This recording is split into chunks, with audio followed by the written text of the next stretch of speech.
So the challenge that we have had with this planning process is the drastic increase in construction cost. Construction cost is at an all-time high right now. Slowly, we're starting to see a reduction. But, when we went forward and got a bond to build this new project, we were shooting for about a 700-bed facility-ish. And the goal with that is, hey, we're not going to fill it up the day we open, and we don't want to. We want the ability to expand a pod and things like that for the future, or pods for additional housing unit within our existing footprint.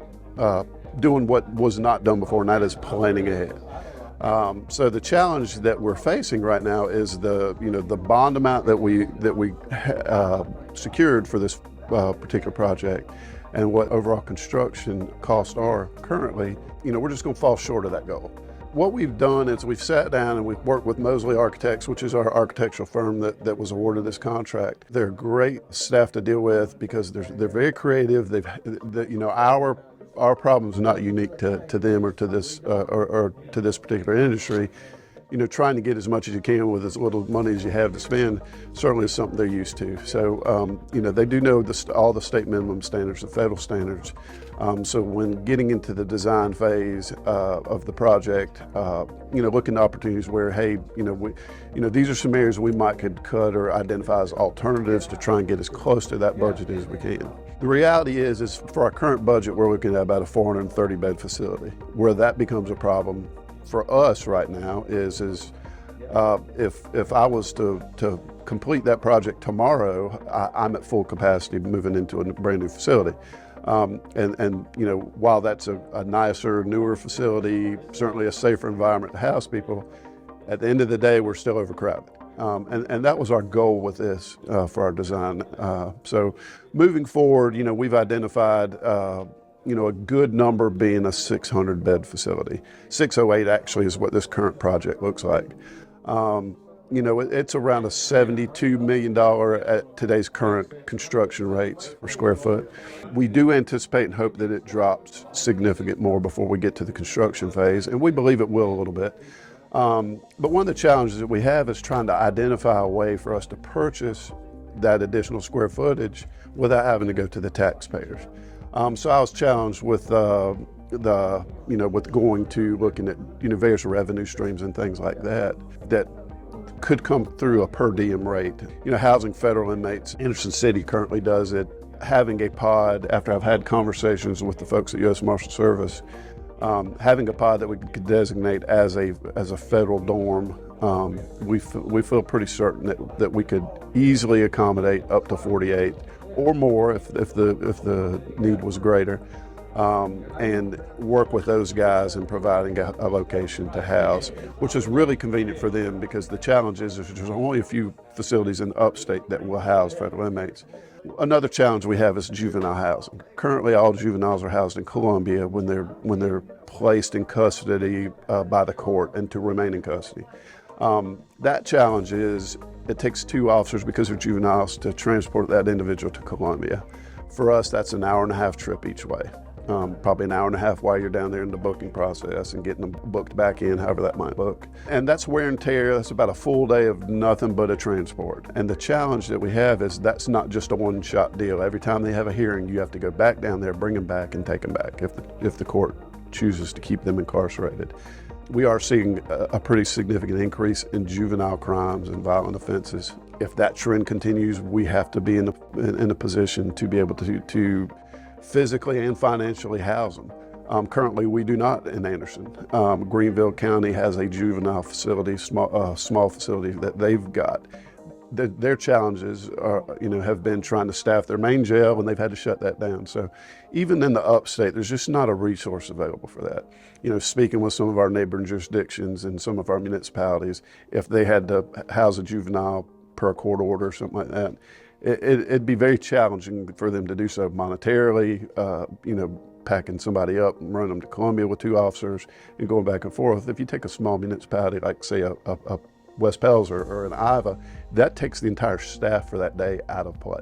So the ability to be able to book them in and return back to service is significant. Our initial layout was 2 wings, and each wing held 6 pods.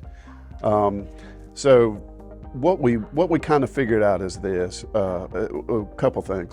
That's more concrete for foundation. That's taking up more real estate. When you take up more real estate like that, you have to do a lot more civil engineering, a lot more moving of earth, probably putting in more infrastructure for drain pipes. We're looking at, with that particular design, adding one, if not two 42-inch in diameter drainage pipes to adequately carry away. When you think of a pipe, that's no big deal because our roads and bridges guys, they do that all the time. But when you think of the run of that pipe and the length of, it's significant. So just looking at flipping one wing on top of the other and going vertical meant a couple different things. Meant that, we would not be encroaching on that additional need for real estate. We could reduce the need for some of that infrastructure demand that we would have had we spread it out. But also, more importantly, we're going to put one foundation and one roof instead of a wide foundation with a very wide roof. And you could stack infrastructure, so your runs are shorter. So, in the long run, that was a significant savings. We looked at about $1 million savings to $1.5 million savings just in construction with design by doing that, but also a $2.5 million savings in some civil with reduction of the need to make these 42-inch pipe runs. We're looking at about a $5 million savings by stacking and going vertical. So, that made the most sense. If we go to the 608 bed, we go vertical, we shrink the overall footprint within the lot that it's going to be on. It was important for us to also think about what's it going to look like if we ever have to surpass 608.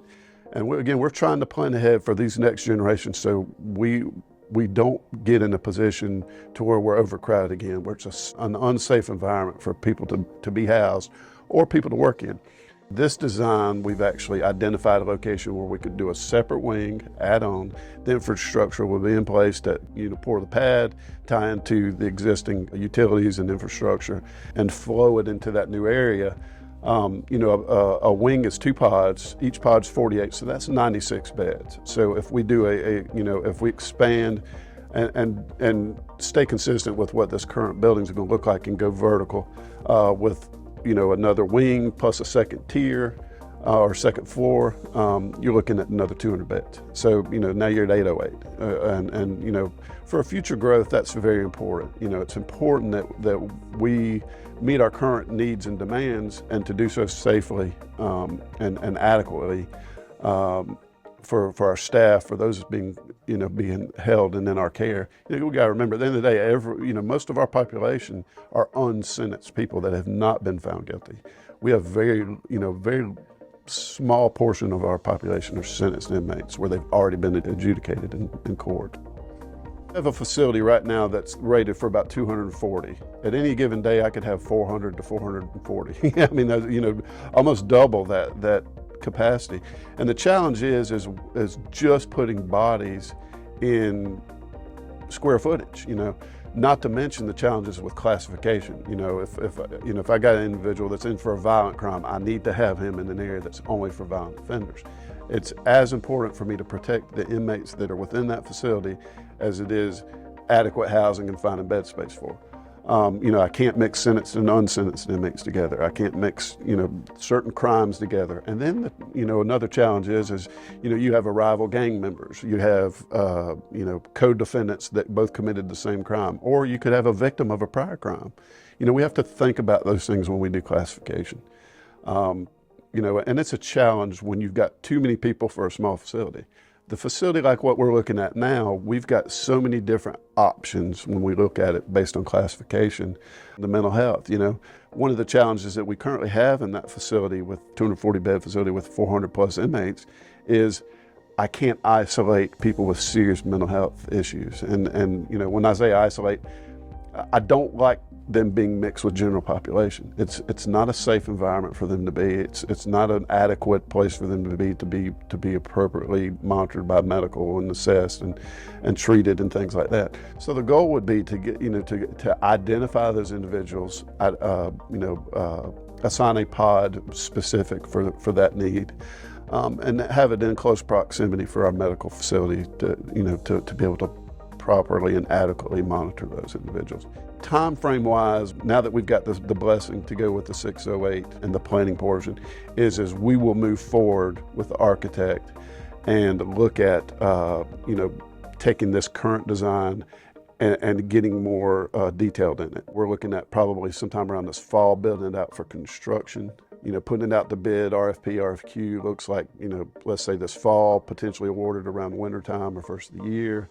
And, just depending on the market. I think realistically speaking, we will see construction going on of this new facility sometime by around first of mid-year. In fact, if you ride by now, what used to be the Armory is now a vacant lot. And so, that shows us that this council and this committee has taken this project very serious, and we appreciate it more than they could know.